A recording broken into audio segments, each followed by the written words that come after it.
Alors bonjour Stéphane, donc je vais vous poser quelques questions à propos de votre aventure sur le Vendée Globe. Alors de 1, qu'est-ce qui vous a donné l'envie de faire le Vendée Globe? Bonjour, alors qu'est-ce qui m'a donné envie de faire le Vendée Globe? Bonne question, en fait je pense qu'il faut remonter assez loin, quand j'avais à peu près une quinzaine d'années, et j'avais comme voisin de ponton Alain Gauthier et Jean-Luc Vandened. Et je regardais avec beaucoup de passion la préparation de leur Vendée Globe, et je les ai énormément suivis, donc ça m'a donné envie à mon tour de vivre cette aventure plus tard. Et après, j'ai orienté toute ma vie. C'était une véritable trajectoire de vie pour pouvoir être au départ, donc en cumulant un certain nombre d'expériences pour pouvoir un jour prétendre à être sur cette course. Alors, quel retour avez-vous de votre expérience sur le Vendée Globe? Alors le Vendée Globe, c'est une expérience qui est extrêmement riche, déjà en amont, parce que pour être au départ, c'est assez compliqué, parce qu'il faut monter un projet, trouver des partenaires, se préparer techniquement, physiquement, sportivement. Il y a beaucoup de cases à cocher pour pouvoir être sur la ligne de départ au Sable d'Olonne. Donc déjà être au départ, c'est pour tous les skippers, je pense, une victoire, une première victoire, vraiment. Et puis ensuite, bien, il y a tout ce qu'on vit sur l'eau, qui est absolument extrême. C'est une aventure extrême. Il y a beaucoup de défis à relever dans cette épreuve. Et en ce qui me concerne, ça ne s'est pas terminé de la façon que j'imaginais, puisque j'ai dématé au large de la Tasmanie. Mais c'était une expérience extrêmement forte, puisque ça m'a mis au défi de réaliser un gréement de fortune dans des conditions extrêmement difficiles. Et j'ai eu l'extrême satisfaction de ramener mon bateau par la mer, par mes propres moyens, jusqu'en Australie. Et c'était finalement une grande source de satisfaction. Alors aujourd'hui, j'ai cumulé une certaine expérience sur cette course et lors de cette avarie qui vont me permettre, je pense, de construire mes futurs projets.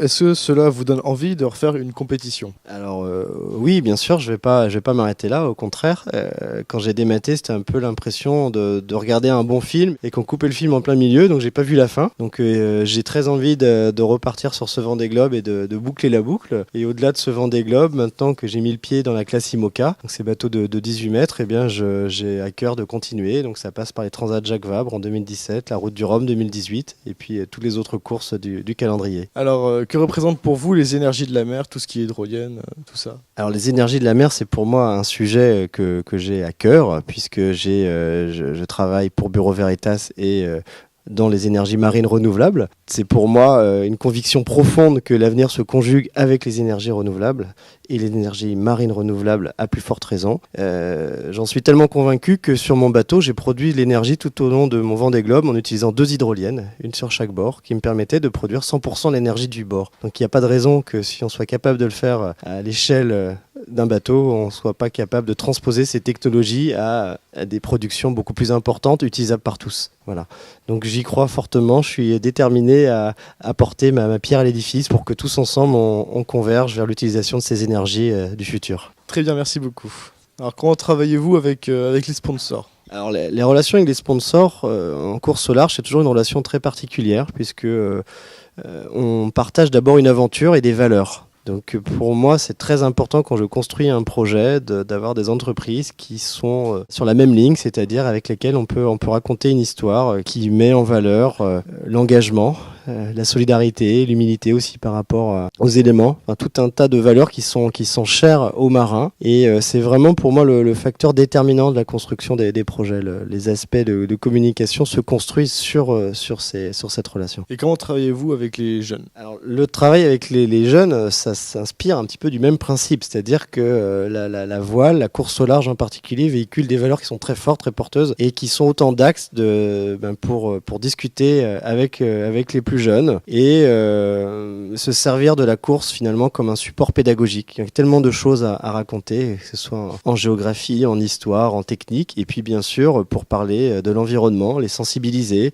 à l'importance de la ressource, de l'eau, mais aussi bien sûr de l'énergie. Appuyer sur un interrupteur à la maison, produire de l'électricité, c'est une évidence. Quand on est sur un bateau, on doit produire son énergie, c'est plus une évidence. Et je pense que c'est un message à faire passer aussi aux enfants au travers de la course au large. Voilà, c'est que l'énergie c'est important. Le premier moyen pour avancer dans le futur, c'est d'apprendre aussi à préserver et de moins consommer. Très bien, merci beaucoup. Brigitte Bornemann, Portail Énergie de la Mer. Nous sommes particulièrement heureux d'accompagner Stéphane depuis 3 ans maintenant.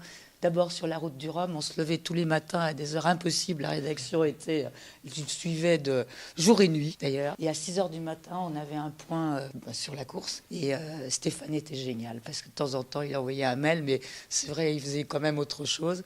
Et puis là, eh bien, c'est vrai qu'on était quand même triste. Mais ce bateau est un bateau formidable. Stéphane est un homme que vous ne connaissez pas et que vous allez connaître. Il faut le suivre. Il faut que tu nous donnes toutes tes coordonnées pour qu'on te suive.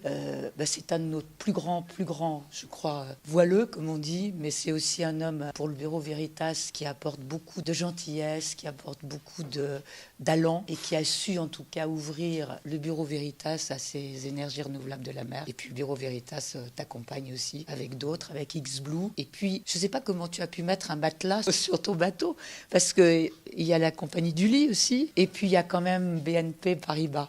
Mais... donc là, il y a le port et d'autres, tu vas nous les dire. Alors, le matelas, c'est la BNP.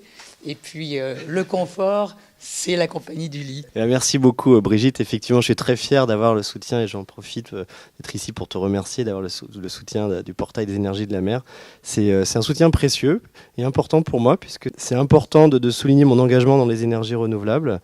C'est vraiment quelque chose de porteur, et j'aimerais, si c'était possible, les associer de plus en plus sur mes projets, puisque on le sait aujourd'hui, la course au large est une vitrine qui permet d'avoir une extrême visibilité devant le grand public et de porter des valeurs qui sont fortes. Et je pense qu'on est dans une période charnière pour les énergies marines renouvelables et les énergies renouvelables tout court. Il y a à la fois cette prise de conscience qu'il faut avancer dans ces technologies et certaines craintes individuelles qui parfois gênent un peu l'acceptation de ces technologies. Donc il y a tout un travail à faire, et si je pouvais être un des porte-flambeaux pour communiquer autour de ces énergies, j'en serais évidemment très ravi. Stéphane, il faut aussi dire un mot sur Boulogne, sur la ville de Boulogne-Billancourt. Mais une chose importante, c'est que demain, vous pourrez suivre l'intervention de Stéphane, qui participe à la conférence du 2 février, qui est organisée par les énergies de la mer et puis par Stratégie et Littoral. Peut-être peux-tu nous dévoiler 2-3 choses. D'abord sur la ville de Boulogne, comment il t'accompagne, et puis un tout petit peu ce que tu vas dire demain. Alors la ville de Boulogne, oui, c'est un soutien qui est assez original, parce que c'est rare qu'une ville s'engage dans un projet sportif de cette ampleur.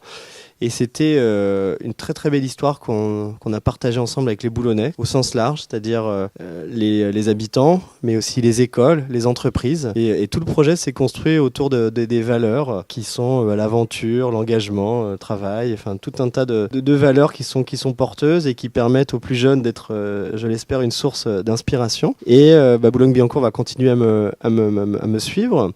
Ça me permet d'avoir une visibilité décuplée avec un PC course qui était spécialement dédié, avec beaucoup de moyens de communication qui permettent de donner de l'ampleur au message porté. Et c'est une ville qui est aussi un soutien de toute la branche énergie renouvelable, puisque même si c'est une ville qui n'a pas pu encore mettre en place des programmes, il y a pas mal de choses dans les cartons, et je suis assez confiant sur des projets d'avenir à court terme. Alors, et demain, est-ce qu'il y a beaucoup de choses dont je voudrais parler, mais vraiment une des principales, c'est de proposer d'utiliser mes supports, mon bateau comme un support de communication pour les énergies marines renouvelables, pour communiquer non pas sur une marque ou sur un produit, mais sur une filière, pour lui donner de la visibilité et faciliter son acceptation auprès du grand public, puisque il y a un soutien très fort du public sur des courses comme le Vendée Globe, la Route du Rhum.